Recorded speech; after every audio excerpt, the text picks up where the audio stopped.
ఇప్పటి ప్రేక్షకులని top anchors పేర్లు అడిగితే రష్మి, అనసూయ, శ్రీముఖి, శ్యామల పేర్లు చెప్తారు. కానీ ఒకప్పుడు తెలుగు బుల్లితెర టాప్ యాంకర్స్ అంటే ముందుగా గుర్తొచ్చేవి ఉదయభాను, ఝాన్సీ, సుమ, శిల్పా చక్రవర్తి పేర్లే. అయితే ఈ నలుగురు యాంకర్స్ లో కేవలం సుమ ఒకతే ఇప్పటికీ కూడా యాంకరింగ్ ని కొనసాగిస్తోంది. కానీ మిగతా వాళ్లు మటుకు వివిధ కారణాల చేత బుల్లితెరకు దూరమైపోయారు. ఆ కారణాలేంటో ఇప్పుడు ఈ వీడియో ద్వారా తెలుసుకుందాం.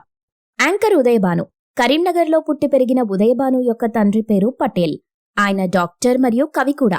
దీంతో ఈ యాంకర్ తండ్రి ఉదయభాను అనే కలం పేరుతో అనేక కవితలు రాసేవారు. ఆ కవితలు బాగా ప్రసిద్ధి చెందడంతో ఆ కలం పేరే పుట్టిన కూతురికి పెట్టుకున్నాడు.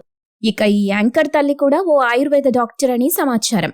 ఇదిలా ఉంటే ఉదయభాను 5వ ఏటనే తండ్రి దుర్మరణం చెందడంతో ఉదయభాను తల్లి మరో ముస్లిం వ్యక్తిని రెండో వివాహం చేసుకుంది. అలాగే ఉదయభానుకి 15 ఏళ్ల వయసు రాగానే ఆమెకు కూడా ఓ ముస్లిం యువకుడితో పెళ్లి చేసింది. ఇక ఆ పెళ్లి తరువాత ఉదయభానుకి మరియు ఆమె భర్తకు అనేక గొడవలు రావడంతో పరస్పర అంగీకారం మేరకు వారు విడాకులు తీసుకున్నారు.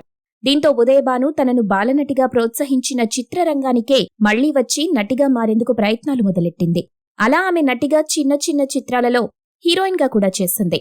అయితే ఆమెకు జెమినీ టీవీలో వేణుమాధవ్తో కలిసి చేసిన వన్స్ మోర్ ప్లీజ్ అనే ప్రోగ్రాం యాంకర్ గా మంచి గుర్తింపు తెచ్చిపెట్టింది. అప్పటి నుండి ఉదయభాను యాంకరింగ్ నే తన ప్రొఫెషన్ గా ఎంచుకొని సాహసం చేయరా డింబక, జానవులే నెరజానవులే, చాంగురే బంగారు లేడీ వంటి ఎన్నో హిట్ ప్రోగ్రామ్స్ కి యాంకరింగ్ చేసింది. తరువాత రాను రాను తన మీద రూమర్స్ ఎక్కువ రావడంతో ఆమెకు సినిమా ఫీల్డ్ అంటేనే అసహ్యం కలిగి యాంకరింగ్ కి గుడ్ బై చెప్పేసింది. తరువాత 2004లో తన చిన్ననాటి స్నేహితుడైన విజయ్ కుమార్ ని ప్రేమ వివాహం చేసుకుని 2016లో ఇద్దరు కవల పిల్లలకి జన్మనిచ్చింది. యాంకర్ ఝాన్సీ.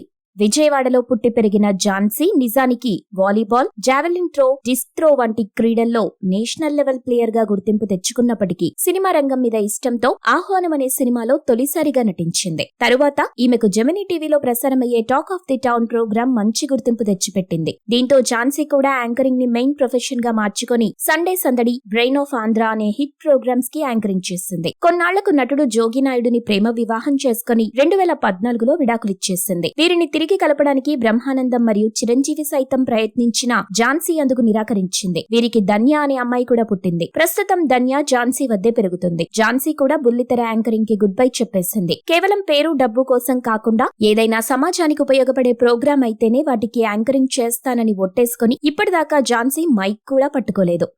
యాంకర్ సుమ. కేరళ రాష్ట్రంలో పుట్టి పెరిగిన ఈ సుమ తన తండ్రి రైల్వే ఉద్యోగి కావడంతో ట్రాన్స్ఫర్ కారణంగా కుటుంబంతో కలిసి ఆంధ్రాకి రావటం జరిగింది. అలా ఆంధ్రాలోనే డిగ్రీ చదువు పూర్తి చేసిన సుమ సినిమాల మీద ఇంట్రెస్ట్ తో నటిగా కెరియర్ ప్రారంభించింది. తరువాత అవాక్కయ్యారా, పట్టుకుంటే పట్టుచీర, భలే ఛాన్సులే, స్టార్ మహిళ వంటి వరుస హిట్ ప్రోగ్రామ్స్ తో బుల్లితెర యాంకర్ గా నిలదొక్కుంది. అలాగే రాజీవ్ కనకాల అనే నటుడిని కూడా తనకు యాంకర్ గా మంచి పేరు రాకముందే ప్రేమ వివాహం చేసుకుంది. వీరికిద్దరు పిల్లలున్నారు. వారి పేరు రోషన్ కనకాల, మనస్విని కనకాల. ఇటీవల రోషన్ బబుల్ గమ్ అనే చిత్రంతో హీరోగా తెరంగేట్రం కూడా చేశాడు. ఇక సుమ అయితే ఇప్పటికీ కూడా బిజీ యాంకర్ గా కొనసాగుతుంది. యాంకర్ శిల్పా చక్రవర్తి.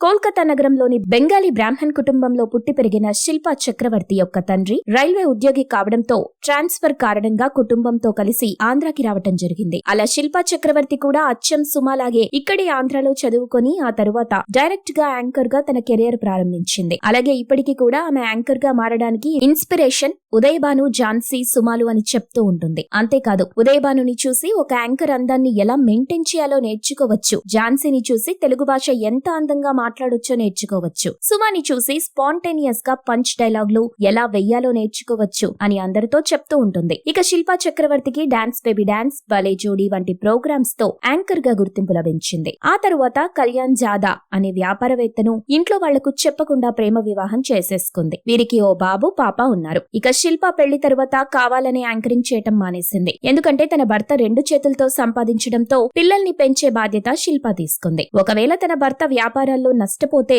తప్పకుండా మళ్లీ నటన రంగంలో పనిచేస్తానని ఇటీవల ఓ ఇంటర్వ్యూలో కూడా చెప్పుకొచ్చింది.